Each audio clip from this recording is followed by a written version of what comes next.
बिस्मिल्लाहिर्रहमानिर्रहीम। अस्सलाम वालेकुम नाज़रीन, आप देख रहे हैं अनोखा अंदाज में। आपका हो जमाल सिद्दीकी। उम्मीद करता हूँ आप खुश खुरम होंगे। नाज़रीन कराम, शेख रशीद की लाल हवेली डी सील कर दी गई और साथ में शेख साहब खामोशी से बहुत कुछ बोल गए। इमरान खान का जेल से पैगाम भी आ गया इलेक्शन के हवाले से, तो दूसरी जानिब मॉनेटरी पॉलिसी का ऐलान भी कर दिया गया है और IMF भी नवंबर में वतन वापस आ रहा है, जिससे अगला लाहे अमल तय होगा।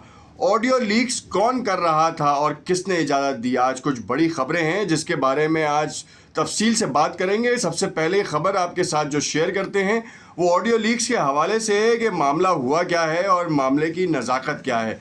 ऑडियो लीक्स कैसे हो रही हैं और कौन कर रहा है। इस्लामाबाद हाई कोर्ट में जो है जब कहा गया कि विफाक को जवाब जमा कराने के लिए तकरीबन 1 माह की मोहलत दे दी गई है। जस्टिस बाबर सत्तार ने रिमार्क्स दिए इलेक्ट्रॉनिक निगरानी कैसे हो रही है और कौन कर रहा है। पाकिस्तान टेलीकम्युनिकेशन अथॉरिटी तो कह रही है कि इन्होंने किसी को इजाज़त नहीं दी। वज़ीर आज़म ऑफिस, सुप्रीम कोर्ट के जज और साबिक चीफ जस्टिस की फैमिली की ऑडियोज़ भी लीक हो रही हैं। इन्होंने कहा कि रियासत पाकिस्तान को एतमाद में लिए बगैर ऐसा करना खौफनाक फ़ैसला है। ऑडियो टेप के हवाले से मजाज अथॉरिटी कौन है। वज़ीर आज़म ऑफिस की रिपोर्ट में कहा गया कि खुफिया इदारे रोज़ाना की बुनियाद पर क्या मामलात नहीं देखते।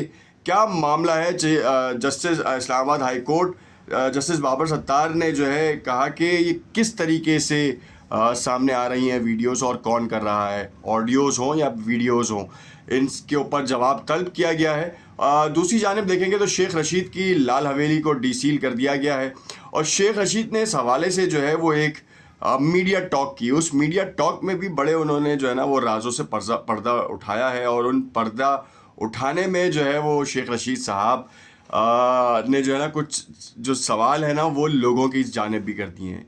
नाज़रीन, आप जानते हैं शेख रशीद साहब को जो है वो 40 रोज़ा चिल्ले के ऊपर रखा गया। अब उस चिल्ले में उन्होंने कहा कि मुझे उस चिल्ले में कोई परेशानी नहीं हुई, तहज्जुद में भी गर्म पानी मिलता था। CCPO साहब, मैं तो आपके पास ही था।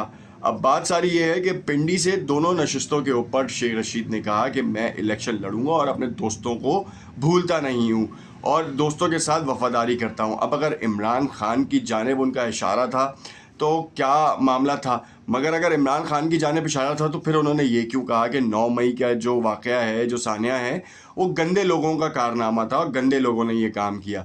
अब ये गंदे लोग, इमरान खान ने भी इस बारे में कहा कि 9 मई का सानिया की हम भरपूर मजम्मत करते हैं, मगर आज देख लें कि आप 9 मई का सानिया जो है वो 10,000 अफराद को जो है इस वक्त जेल में रखा हुआ है उसने, और उसका सामने कुछ नहीं आ रहा। तो अब आगे के मामलात जो है ना वो बड़े ख़तरनाक सूरत-ए-हाल इख्तियार कर गए हैं, क्योंकि इमरान खान की जानिब से पैगाम भी सामने आया है जिसके बारे में आपको बताएं कि उन्होंने कहा कि KPK को मरकज़ बनाएं और वहाँ से जो है वो इलेक्शन की कैंपेनिंग स्टार्ट की जाए, जिसके बाद तकरीबन 150 के करीब वकला को टिकट्स देने की बातचीत जो थी अब वो प्रॉपरली सामने आ चुकी है कि 150 वकला को तहरीक-ए-इंसाफ की पार्टी जो है वो नॉमिनेट करेगी और उनको जो है इलेक्शन के लिए खड़ा किया जाएगा।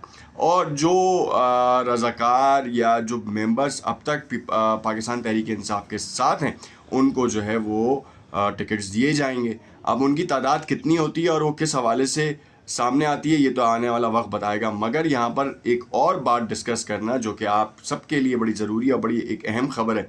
पाकिस्तान मुस्लिम लीग नून की जानिब से एक बड़ी अहम खबर सामने आई है। उनके रहनुमा मोहम्मद ज़ुबैर साहब, साबिक गवर्नर सिंध, उन्होंने एक प्रेस कॉन्फ्रेंस की और उसमें उन्होंने इंकशाफ किया कि इस बार पाकिस्तान मुस्लिम लीग नून जो है वो पूरे पाकिस्तान से जो कैंडिडेट्स खड़े करेगी वो भारी अक्सरियत के साथ जीतेंगे और पीपल्स पार्टी को सिंध में टफ़ टाइम दिया जाएगा। निहाल हाशमी कहते हैं कि सन 2018 में इलेक्शंस फ्री होते, फेयर होते तो हमने 4.5 लाख वोट लिए थे और कराची से, बिलखुसूस कराची से जो है वो हम नशिस्तें निकालते, मगर उनका ये कहना कबलस वक्त है कि सन 2018 में 4.5 लाख वोट उन्होंने लिए हैं और पाकिस्तान मुस्लिम लीग नवाज कराची से जो है कोई नशिस्त निकाल सके। ये एक ताज्जुब की बात होती, क्योंकि पिछले 75 सालों में तो कभी भी पाकिस्तान मुस्लिम लीग नून का जो है यहाँ से वोट बैंक नहीं रहा। जब से उनकी पार्टी की फॉर्मेशन हुई है 80 की दहाई के बाद से जो है वो तो बिल्कुल भी पाकिस्तान मुस्लिम लीग नवाज़ का तो यहाँ से बिल्कुल भी वोट बैंक नहीं रहा। चंद मखसूस इलाकों में, छोटे मोटे इलाकों में जो है वो उनका वोट बैंक रहा है और इस हवाले से वो काम करते भी रहे हैं। खैर, मगर अगर ब्रॉडर स्पेक्ट्रम पे देखें तो बिल्कुल भी उनका वोट बैंक नहीं है। اب دوسری جانب اب یہ دیکھنا بڑا ضروری ہے کہ اس وقت جو تحریک انصاف کے ساتھ جو معاملات ہیں، جیل سے جو پیغام کپتان نے اپنی تحریک کو دیا ہے وہ کتنا زیادہ اثر رکھتا ہے.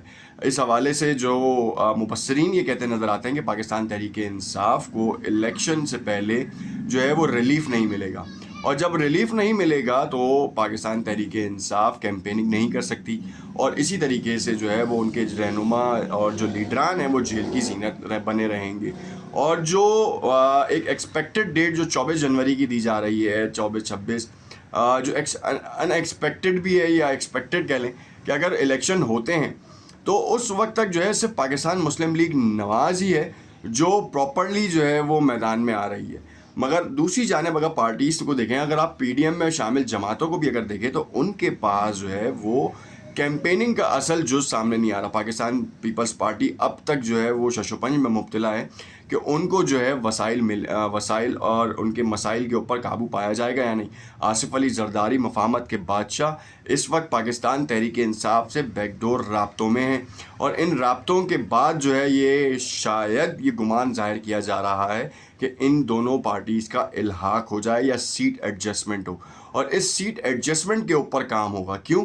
کیونکہ طاقتور حلقے جو ہیں وہ پاکستان مسلم لیگ نواز کو جو ہے وہ سپورٹ کرتے نظر آ رہے ہیں، پیپلز پارٹی کو سائیڈ لائن کر دیا گیا ہے.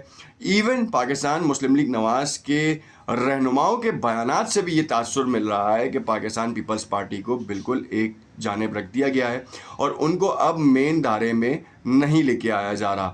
عملی طور پر ان کے اوپر جو ہے رکاوٹیں دائر کر دی گئی ہیں، اور اب ان کا جو سیاسی جو مستقبل ہے، میڈیا ٹرائل بھی جو ہے وہ ان کا شروع ہو چکا ہے، اور میڈیا کے اوپر وہ زینتیں نہیں بن رہی. اگر آپ دیکھیں عطا تارڑ کو دیکھیں تو وہ ہر میڈیا ہاؤس کے ٹاک شو میں جو ہے وہ موجود رہتے ہیں، اور وہ اپنے تئیں جو ہیں وہ اپنی ڈسکشنز کر رہے ہیں. اسی طریقے سے دوسرے جتنے بھی رہنما ہیں وہ میڈیا کے زینت بن رہے ہیں، مگر پاکستان پیپلز پارٹی کے ان رہنماؤں کو آن بورڈ ہی نہیں کیا جا رہا جو کہ پارٹی کا بیان یا پارٹی کا ترجمان کی حیثیت سے سامنے آ رہے ہیں. شرجیل انعام احمد ہوں یا پھر سعید غنی ہوں، آپ ان کو اس وقت میڈیا پہ نہیں دیکھ رہے ہوں گے. کیوں؟ کیونکہ یہ وہ لوگ ہیں جو اپنی پارٹی کا بیانیہ سامنے لے کر آ سکتے ہیں. گلاب چانڈیوں ہوں، اس طریقے سے بہت سارے فیصل کریم کنڈی ہوں، اور بہت سارے جو ان کے رہنما ہیں ان کو سائیڈ لائن کر دیا گیا ہے، اور ان سائیڈ لائن کرنے کا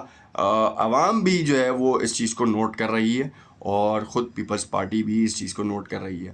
بہت جلد ایک بڑا اعلان متوقع ہے. پیپلز پارٹی اس وقت بالکل خاموشی ہے، اور یہ طوفان کے آنے سے پہلے جو خاموشی ہوتی ہے وہ سما ایسا بیان بنا دیا گیا ہے کہ بہت جلد ایک بڑا طوفان سامنے آ سکتا ہے.